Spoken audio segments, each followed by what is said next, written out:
नमस्कार. न्यूज 18 मराठीच्या फेसबुक आणि यूट्यूब लाईव्हमध्ये आपलं सगळ्यांचं स्वागत आहे. 40 दिवसानंतर अखेर अमेरिका आणि इराणचं युद्ध थांबलं. दोन्ही देशांकडून युद्धविरामाची घोषणा करण्यात आली. मात्र अवघ्या काही तासातच इस्रायलकडून लेबनॉनवर पुन्हा हल्ला करण्यात आलेला आहे आणि त्यामुळे कुठेतरी हे सीज फायर मोडलं गेलं अशी चर्चा सुरू झालेली आहे. मात्र नेमकं आता काय घडतंय हे आपण जाणून घेऊया, यावर चर्चा करूया. आपल्यासोबत ब्रिगेडियर हेमंत महाजन सर जोडले गेलेले आहेत. महाजन सर, आपलं स्वागत आहे न्यूज 18 मराठीमध्ये. धन्यवाद आणि जय हिंद. सर, आपण काल पाहिलं, म्हणजे आपली चर्चा झाली, 40 दिवसानंतर हे युद्ध थांबवण्यात आलं. अमेरिका काय साध्य करणार, इराण काय साध्य करणार, यावर चर्चा करत असतानाच आता इस्रायलनं लेबनॉनवर हल्ला केलाय आणि एक प्रकारे सीज फायर मोडलं गेलंय असं बोललं जातं इराणकडून. नेमकं कशा पद्धतीनं याकडे पाहताय? याच्याकडे पाहण्याच्या आपल्या दोन दृष्टी असू शकतील. नंबर एक, जर आपण टेक्निकली बघितलं तर अमेरिकेचे जे व्हाईस प्रेसिडेंट आहेत व्हान्स यांनी सांगितलेलं आहे की या सीज फायर मध्ये इस्रायल इन्क्लुडेड नाहीये आणि तेच नेमकं स्टेटमेंट इस्रायलनी पण केलेलं आहे. तर हे एक टेक्निकल कारण झालं की इस्रायल आणि लेबनॉनचं जे युद्ध आहे हा एक सेपरेट भाग आहे आणि याचा इराणशी काही संबंध नाही. परंतु जो ऍक्च्युअली खरा भाग, मी जो खरोखर जे मुख्य कारण आहे ते म्हणजे असं की इस्रायलला वाटतं आहे की लेबनॉनमध्ये जे हिजबुल्ला नावाचा गट आहे त्याला इराणची मोठ्या प्रमाणात मदत होते. तो आता त्याची ताकद वाढलेली आहे. त्यांच्याकडे मिसाईल्स म्हणजे क्षेपणास्त्र खूप झालेली आहेत, त्यांच्याकडे ड्रोन्स खूप झालेली आहेत आणि तिथून ते इस्रायलच्या मुख्य भूमीवरती हल्ला करतायत, खास तर नॉर्थ इस्रायलमध्ये, आणि त्यामुळे इस्रायलचं खूप नुकसान हे होत आहे. आपण ज्यावेळेला इराण आणि अमेरिका युद्धाविषयी बोलत होतो त्यावेळेला एक मुद्दा पुन्हा पुन्हा चर्चामध्ये आलेला होता की अमेरिका नुसतं आकाशातून युद्ध करून जिंकू शकणार नाही, त्यांना ग्राउंड वॉर म्हणजे जमिनीवरती हल्ला करून युद्ध जिंकण्याची गरज आहे, त्या डावपेचाची गरज आहे. परंतु आपल्याला कळायला पाहिजे की ही चर्चा सुरू होती, मात्र इस्रायलनी लेबनॉनमध्ये गेल्या 15 दिवसापासून ग्राउंड अटॅक्स सुरू केलेले आहेत. त्यांचे रणगाडे मोठ्या प्रमाणात तिथे घुसलेले आहेत, तोफांचा वापर केला जातो आहे आणि जी पारंपरिक शस्त्र याचा वापर केला जातो आहे. आणि हे जे युद्ध आहे त्या म्हणजे लेबनॉनमध्ये चाललेलं हिजबुल्लाच्या विरोधामध्ये, त्याच्यामध्ये इस्रायल जे बर्बाद करत आहे ते म्हणजे त्यांचे कमांड आणि कंट्रोल सेंटर, त्यांचे अम्युनिशन सेंटर जे आहेत, त्यांचे जे अंडरग्राऊंड फॅसिलिटीज आहेत ते बर्बाद केलं जात आहे. थोडक्यात त्यांची जी युद्ध लढण्याची जी क्षमता आहे, जी त्यांना ड्रोन्स आणि मिसाईलच्या मदतीने मिळते, ही पूर्ण बर्बाद करणं हे चाललेलं आहे आणि इस्रायल थांबणार नाही. त्यांना असं वाटतं जशा प्रकारे त्यांनी हमासला पूर्ण बर्बाद केलं पॅलेस्टीनमध्ये, तसं जोपर्यंत ते लेबनॉनमध्ये हिजबुल्लाला बर्बाद करणार नाही तोपर्यंत ते थांबणार नाही. कारण त्यांना वाटते की आता जो सीज फायर होईल त्याच्यामध्ये पुन्हा एकदा हिजबुल्लाची शक्ती वाढेल आणि इस्रायलला पुन्हा एकदा त्रास होईल. तर एकाच वेळेला ते पूर्णपणे हिजबुल्लाची ताकद बर्बाद करण्याचा प्रयत्न करतायत, प्राजक्ता. बरं सर, मात्र इराण काय किंवा अमेरिका काय, दोघंही दावा करतायत की विजय आमचाच आहे. मात्र तुमच्या नजरेनं पाहायचं झालं किंवा त्रयस्थ नजरेनं पाहायचं झालं तर नेमका विजय कोणाचा आहे? हा विजय डिप्लोमॅटिक आहे की पॉलिटिकल आहे? असं आहे, ही म्हणजे एक असं म्हणता येईल की एक अनिर्णित अशी मॅच आहे, ज्याच्यामध्ये जर आपण नुसतं युद्धापुरतं बघितलं, युद्ध म्हणजे काय, तर युद्धामध्ये जवळजवळ 80% ताकद ही इराणची बर्बाद झालेली आहे. मिसाईल्स असो की ड्रोन्स असो किंवा त्यांचे अंडरग्राऊंड बंकर्स असो, ही एक अमेरिकेची मोठी उपलब्धी आहे, याच्याविषयी काही डाऊट नको. कारण 80% जर तुमची ताकद कमी झाली तर ही खूपच कमी झाली. आणि एवढंच नव्हे तर पहिले इराण 300-400 ड्रोन किंवा मिसाईल्स रोज फायर करायचे, त्याची संख्या आता 10% येऊन पोहोचलेली आहे. म्हणजे 30 किंवा 40 सुद्धा फायर होत नाहीये. याचं कारण सरळ आहे की इराणकडे जेवढ्या ताकदीमध्ये जेवढी ताकद पाहिजे मिसाईल्सची आणि ड्रोन्सची तेवढी शिल्लक राहिली नाहीये. तर लष्करी दृष्ट्या त्यांनी खूप अचीव केलेलं आहे. जोपर्यंत प्रश्न आहे की त्यांनी जे म्हटलं होतं रिजिम चेंज म्हणजे सरकार बदली करू, तर ते काय झालेलं नाहीये. त्यांनी म्हटलं होतं की गल्फ ऑफ हॉर्मुझ आम्ही उघडी करू, तर ती उघडी वगैरे काही होत नाहीये. आणि मुख्य गल्फ ऑफ हॉर्मुझ मध्ये असं म्हटलं जातं की आंतरराष्ट्रीय कायद्याप्रमाणे म्हणजे आंतरराष्ट्रीय कायदा जो आहे समुद्रामधला, त्याला United Nations Convention on Laws of Sea म्हटलं जातं. तो सगळा जगाकरता एक मुक्त समुद्र असतो आणि तिथे कोणीही जाऊ शकायला पाहिजे ते होऊ देत नाहीये. त्याच्यावरती इराण टोल टॅक्स लावतो आहे $2 लाख पर डेचा. तर होर्मुझ काही उघडली गेलेली नाहीये. तर म्हणजे अपयश आहे, होर्मुझ उघडता आली नाही. अपयश आहे की तुम्हाला म्हणजे रिजिम चेंज करायचा होता, ते झालेलं नाहीये. मग तरी पण ते का थांबले?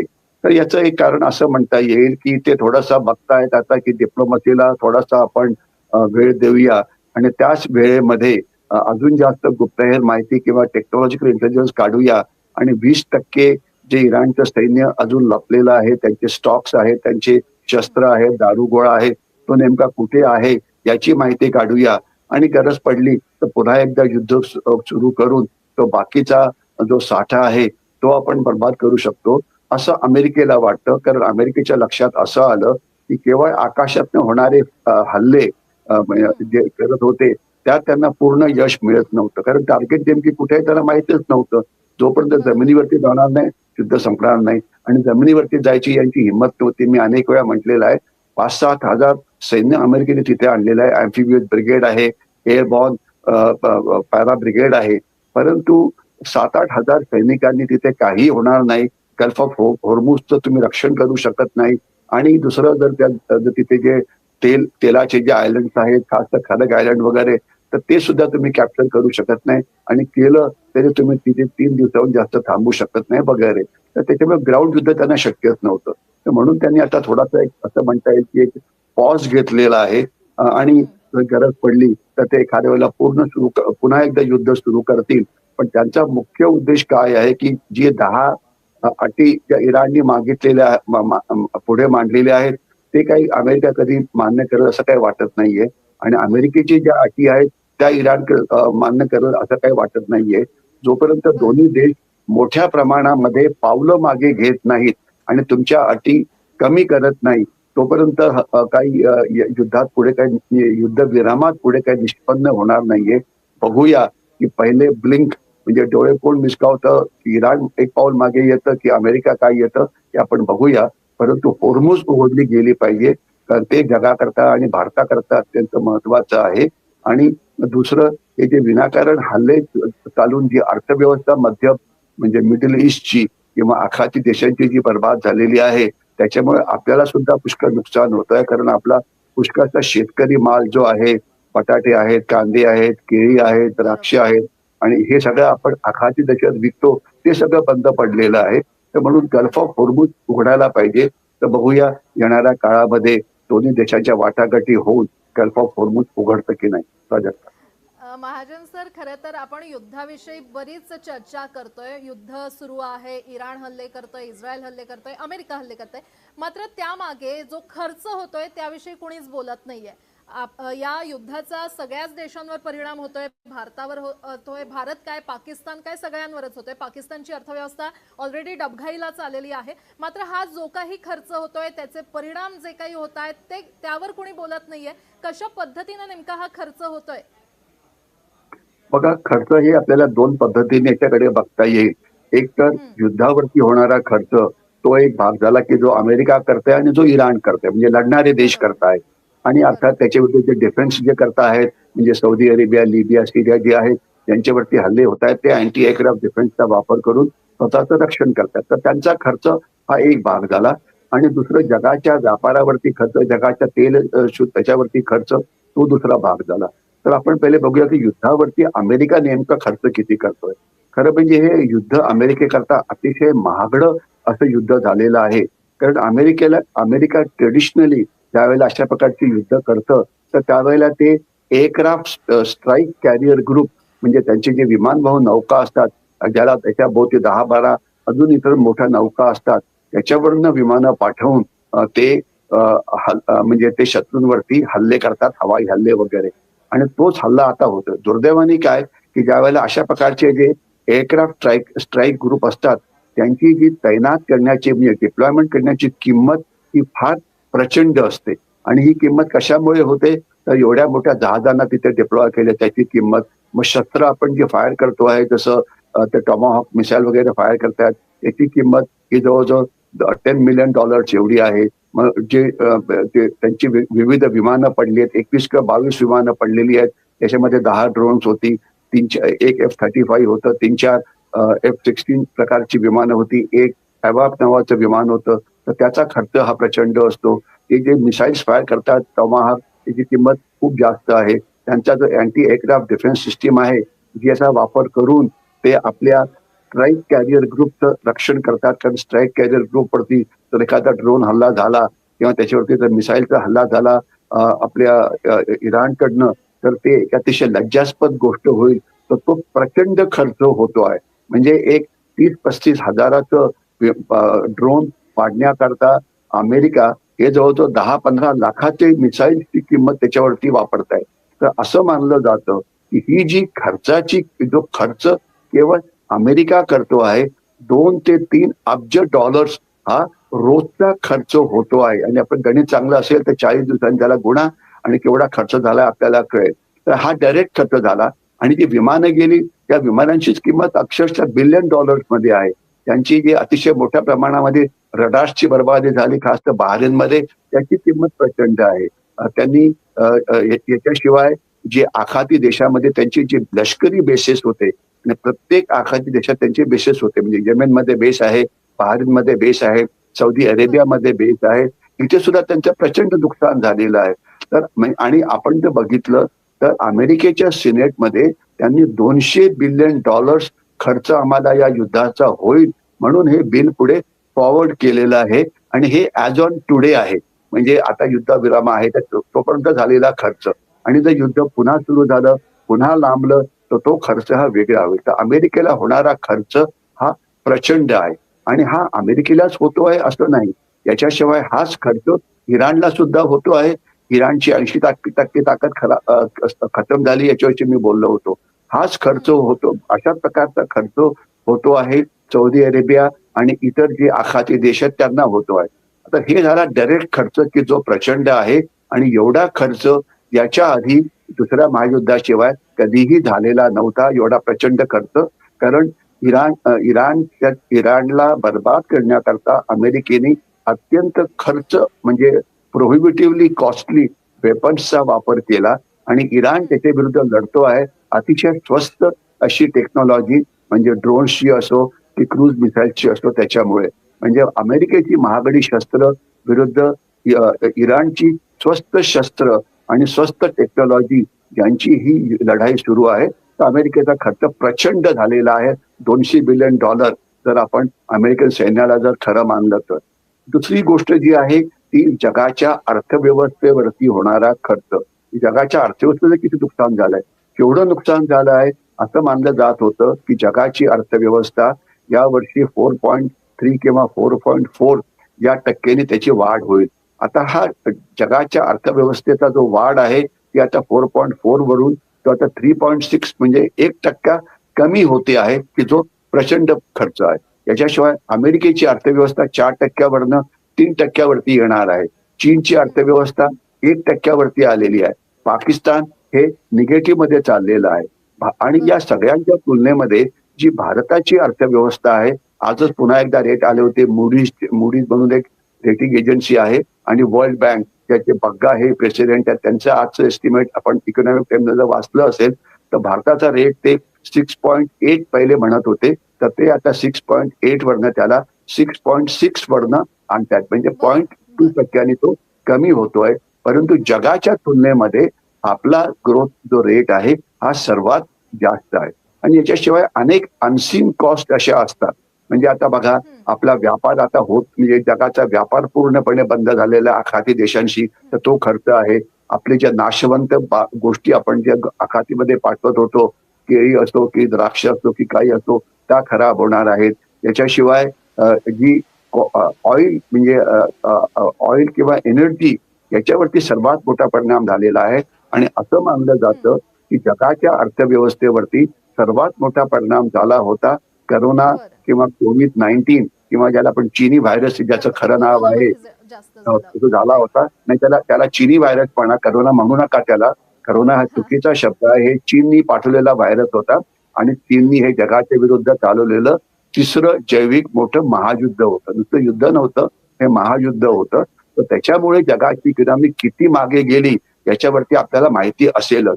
तर तशाच प्रकारची आता इकॉनॉमिक लॉस हा या युद्धामुळे होते. म्हणजे डोनाल्ड ट्रम्प यांच्या अहंकारामुळे जगाच्या अर्थव्यवस्थेला ते 10 किंवा 15 वर्ष मागे घेऊन जात आहे हे त्यांना कळायला पाहिजे. आणि केवळ जगच नाही, याच्यामध्ये अमेरिकेचं सुद्धा प्रचंड नुकसान होत आहे. आणि अमेरिकेचं प्रचंड नुकसान होत असल्यामुळे त्यांना घाईघाईने, म्हणजे आपल्याला गेल्या 2 दिवसाच्या आठवणी माहिती असतील तर त्यांनी एक रात्र सांगितलं होतं की आता आम्ही इराणची सिव्हिलायझेशन बर्बाद करून टाकणार आहे. मग चर्चा सुरू झाली की ते अणुबॉम्ब वापरतील की अजून कुठली भयानक, त्याच्याविषयी सुद्धा मी बोललेलं होतं. आणि अचानक सकाळी 5:30ला आपल्याला बातमी आली की आता सीज फायर झालेला आहे, म्हणजे भयंकर शस्त्र वापराय सीज फायर झाला. त्याचं मुख्य कारण असं होतं की डोनाल्ड ट्रम्प यांच्या लक्षात आलेलं आहे की हा होणारा खर्च, अर्थव्यवस्थेला जो मोठा त्रास होतो आहे त्याचा परिणाम अमेरिकेच्या जनतेवरती होतो आहे. आणि 75% जनता त्यांच्या विरोधात गेल्यामुळे त्यांनी घाईघाईने सीज फायर डिक्लेअर केला, एक पॉज घेण्याकरता. तर प्रचंड असा खर्च जगाला द्यावा लागतो आहे, बोथ बरोबर. डायरेक्ट आणि इनडायरेक्ट. ते प्राजक्ता. अमेरिका असेल, इराण असेल, जगाला याचा खरं तर खर्च भोगावा लागतोय. मात्र 2 दिवसांसाठी, खरं तर 2 आठवड्यांसाठी ही हॉर्मुझ सामुद्रधुनी खुली करण्यात आली होती इराणकडून. मात्र आता लगेचच इराणनं जाहीर केलेलं आहे की ही सामुद्रधुनी आता पुन्हा बंद केली आहे. खरं तर पाहायला गेलं तर अमेरिका असेल, इस्रायल असेल, यांच्या कंपॅरेटिव्हली इराण थोडंसं वीक आहे. त्यामुळे इराणनं कुठेतरी, इराणला समजलं की हॉर्मुझ खाडी हीच आता आपलं हत्यार असणार आहे. कशा पद्धतीनं हॉर्मुझ खाडीला त्यांनी एक आपलं हत्यार बनवलेलं आहे? हा प्रश्न अतिशय बरोबर आहे. म्हणजे आपण ज्यावेळेला अमेरिका गेलं इराणमध्ये तर त्यांना न्यूक्लिअर बॉम्ब म्हणजे अणुबॉम्ब शोधायचे होते. कारण त्यांना वाटतं की हे महाशक्तीचे बॉम्ब असल्यामुळे जर त्याचा वापर इराणनी केला कोणा जगाच्या विरुद्ध तर जगाचं भरपूर नुकसान होईल. परंतु तुम्ही आता त्यांना एक दुसरा भस्मासूर त्यांच्या हातात दिलेला आहे. अणुबॉम्बचा वापर आपल्याला आठवत असेल की दुसऱ्या महायुद्धात फक्त 2 वेळा झाला होता, नागासाकी आणि हिरोशिमामध्ये. त्यानंतर कधीही बॉम्बचा वापर झाला नाही. धमक्या देण्यात आल्या होत्या, परंतु नुकसान खूप होईल म्हणून तो बॉम्बचा वापर कधीही झालेला नाही, ना कधी होईल. जे ते it is more like a political weapon, म्हणजे ते राजकीय वेपन आहे, धमक्या द्यायचं शस्त्र आहे. परंतु ऍक्च्युअल वेपन म्हणून ते कधीही वापरलं गेलेलं नाहीये. परंतु गल्फ ऑफ हॉर्मुझ हे जे शस्त्र आता जे मिळालेलं आहे इराणला, हे एक महाभयंकर शस्त्र आहे. कारण मी मगाशी म्हटलं होतं की समुद्राचा कायदा सरळ साफ आहे की सगळ्या समुद्र, जग ही जगाची कॉमन हेरिटेज आहे आणि जग ते वापरू शकतं. आता जर तुम्ही हॉर्मुझ मधल्या जहाजावरती जर टॅक्स लावला तर त्याचं एक कॅल्क्युलेशन काल येत होतं की इराणकडे एवढे पैसे निर्माण होतील की त्याच्यामुळे त्यांचं जेवढं नुकसान झालेलं आहे ते सगळं ते भरून बाहेर पाडतात. त्याला तो खर्च त्यांचा पूर्ण भरून निघेल आणि ते नवीन युद्धाची तयारी करू शकतील. म्हणजे अणुबॉम्ब शोधाच्या नावाखाली तुम्ही इराणला आठवण करू दिली की अणुबॉम्ब तर तुम्हाला वापरता येणार नाही, त्याच्याऐवजी तुम्ही हॉर्मुझचं शस्त्र वापरा की जे थांबवणं सोपं नाहीये. कारण अमेरिकेकडे एवढं पॉवरफुल म्हणजे हवाई दल आणि नौदल असून सुद्धा त्यांची हिंमत नाही आहे हॉर्मुझच्या समुद्रधुनीमध्ये जाऊन त्याचे दोन्ही टोकं सिक्युअर करून जगाच्या व्यापारी जहाजांना तिथून जाऊ द्यायचं. म्हणजे एवढं प्रचंड नौदल, त्याचा काहीही त्यांना उपयोग नाही झालेला. कारण ते वापरू शकत नाही, कारण तिथे सी माइन्स म्हणजे समुद्र वगैरे वगैरे. तर हॉर्मुझचा आता शस्त्र म्हणून मोठा वापर मोठ्या प्रमाणात होतो आहे की त्याचा परिणाम जगाला खूप वेळ भोगावा लागणार आहे. आता आपण सध्या नुसतं हॉर्मुझ विषयी बोलतोय आणि हॉर्मुझ विषयी आपण इतकं बोललेलो आहे, पण याच्याशिवाय एक बार्बेल मांडेप नावाची समुद्रधुनी आहे जी आहे जिथे लाल समुद्र इंडियन ओशनला मिळतो. तर तिथे हुती नावाचा एक गड आहे जो स्पॉन्सर्ड आहे बाय लेबनॉन. तर तो आता ते बार्बेल मंडपची समुद्रधुनी बंद करायचा प्रयत्न करतो आहे. तर ते जर बंद झालं तर एशिया खंडाचा जो युरोपला व्यापार होतो तो पूर्णपणे बंद पडेल. कारण बार्बेल मंडपच्या समुद्रधुनीतून आपण लाल समुद्रामध्ये, रेड सी मध्ये जातो आणि तिथून वाया सुएझ कॅनॉल आपण जे मेडिटेरियन सी आहे, जो समुद्र युरोपचा आहे, तिथे जातो. आणि तो जर रस्ता बंद झाला की जो करायचा प्लॅन हुती यांचा आहे, तर तुम्हाला आफ्रिकेचा जो किनारा आहे ज्याला केप ऑफ युरोप म्हटलं जातं, तिथून तुम्हाला जावं लागेल. त्यामुळे तुमचं अंतर हे 40-50% वाढेल. खर्च पण 40-50% वाढेल. तर त्याच्यामुळे जगाला हे परवडणारं नाही. आणि याच्याशिवाय असे अनेक चोक पॉइंट्स किंवा खाड्या किंवा समुद्रधुनी आहेत. त्याच्यामधली एक अजून आहे ज्याचं मी आपल्या माध्यमातून अ, भारतीयांना आठवण करून देतो. ती म्हणजे आपलं अंदमान निकोबार आयलंडच्या जवळ साऊथ निकोबार आयलंड आहे. तर तिथे सिंगापूर आणि इंडोनेशियाच्या मध्ये एक समुद्रधुनी आहे. त्याला गल्फ ऑफ मलक्का असं म्हटलं जातं. पण ती भारताकरता फायद्याची आहे. कारण चीनचा 85% व्यापार हा तिथनं जातो. जर युद्ध परिस्थिती निर्माण झाली, चीनच्या बरोबर पाकिस्तानच्या बरोबर युद्धजन्य परिस्थिती निर्माण झाली, तर आपण चीनचा व्यापार तिथे थांबवू शकतो. तर आपल्याकडे असलेलं हे एक अतिशय मोठं एक शस्त्र आहे आणि आपल्याला कल्पना पाहिजे की तिथे आपले सैन्य पण आहे, ब्रिगेड आहे, एअरफोर्स बरोबर आहे, हे आहे. तर या बरोबर समुद्रधुनी या जगाचा जागतिक वारसा होता. तर त्याला जर तुम्ही आता वेपन बनवलं, तर जगाकरता ही एक भयानक परिस्थिती आहे. हे अजिबात व्हायला नको. हे जागतिक कायद्याच्या विरुद्ध आहे.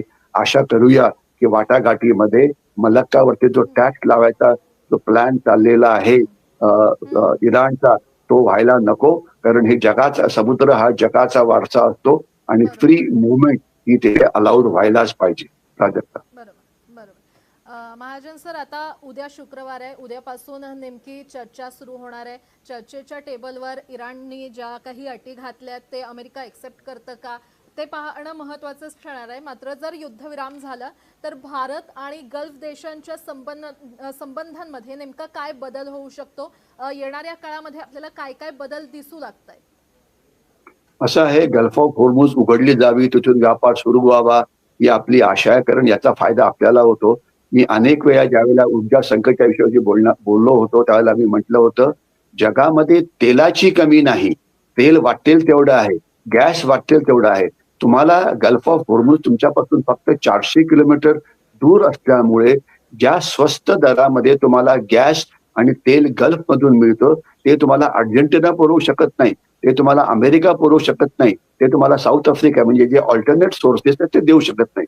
तर भारताच्या इमॅजिन करा, गल्फ ऑफ होर्मुझ पासून जामनगरची जी रिफायनरी आपली आहे ती 400 किलोमीटर दूर आहे हो. म्हणजे मुंबई पुणे पेक्षा कमी अंतर झालं म्हणजे. तर म्हणजे आपल्याला ते अतिशय स्वस्त दरामध्ये तिथे ऑइल मिळतं. तर आपल्याला तो खूपच फायदा आहे. परंतु आता ते उघडं होईल की नाही, किती वेळ उघडेल, किती जहाजं आत जातील, किती टॅक्स पडेल, त्या झडतडच्या गोष्टी क्लिअर होतील येणाऱ्या काळामध्ये. परंतु आता आपल्या माहिती करता आपल्याला कल्पना असावी आणि मी एक गोष्ट थोडासा एखादा म्हणजे उदाहरण हे लांब लांब लसप होईल. काही वर्षापूर्वी नाणेर नावाची जागा आहे कोकणामध्ये. तिथे सौदी अरेबिया त्यांची एक जगातलं सर्वात मोठं तेल शुद्ध करणारा कारखाना तिथे तयार करणार होतं. कारण त्यांना गल्फ ऑफ होर्मुझ मधून बाहेर पडायचं होतं. परंतु त्यांना तो कारखाना तिथे प्रस्थापित करता आला नाही. याला कारण चीन नव्हतं, याला कारण पाकिस्तान नव्हतं, याला कारण होतं भारतीय किंवा कोकणामधले लोक, राजकीय पक्ष असो की एनजीओ असो, की त्यांनी तो कारखाना तिथे होऊ दिला नाही.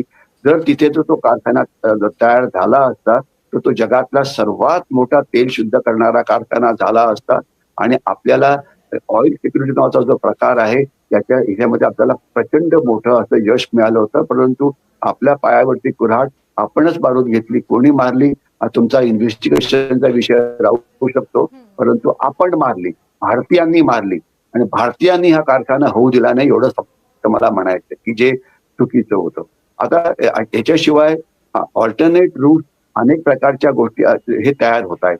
होतील ते तयार, त्याच्यात काही डाऊट नाहीये. परंतु त्याला वेळ लागेल. तर म्हणून आपल्याला ऑल्टरनेट मीन्स ऑफ म्हणजे एनर्जी सिक्युरिटी करता आहेत ते आपण तयार करतोय. ते तयार झाले पण आहेत. आपण रशियाकडनं पण तेल घेतोय.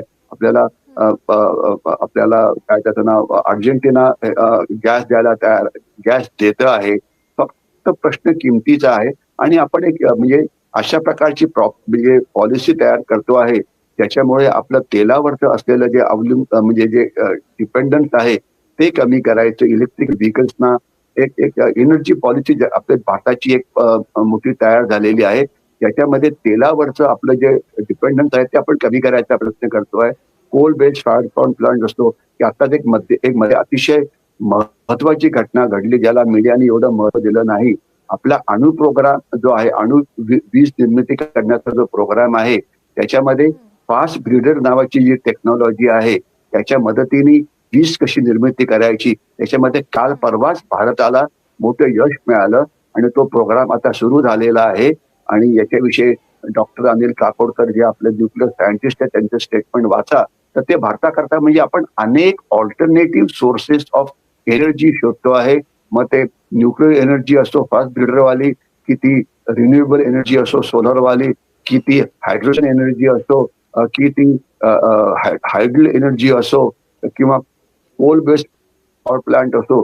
तर विविध प्रकारे आपण आपलं जे ऊर्जा बास्केट आहे त्याला जास्त म्हणजे वाढवण्याचा प्रयत्न करतोय. ज्याच्यामुळे एक ठिकाणचा जरी तेल पुरवठा थांबला तरी आपण याला चांगलं उत्तर देऊ. मी सुरुवातीला पण ज्यावेळेला सुरुवातीला म्हटलं होतं, भारताकडे भरपूर रिझर्व्ह स्टॉक्स आहेत. तर तुम्ही जरी ठरवलं की तुम्हाला तेलाने रोज अंघोळ करायची आहे, तरी पण आपण ती अंघोळ ती करू शकतो, एवढं आपल्याकडे आहे. पण गॅसचा मात्र थोडासा प्रॉब्लेम होता.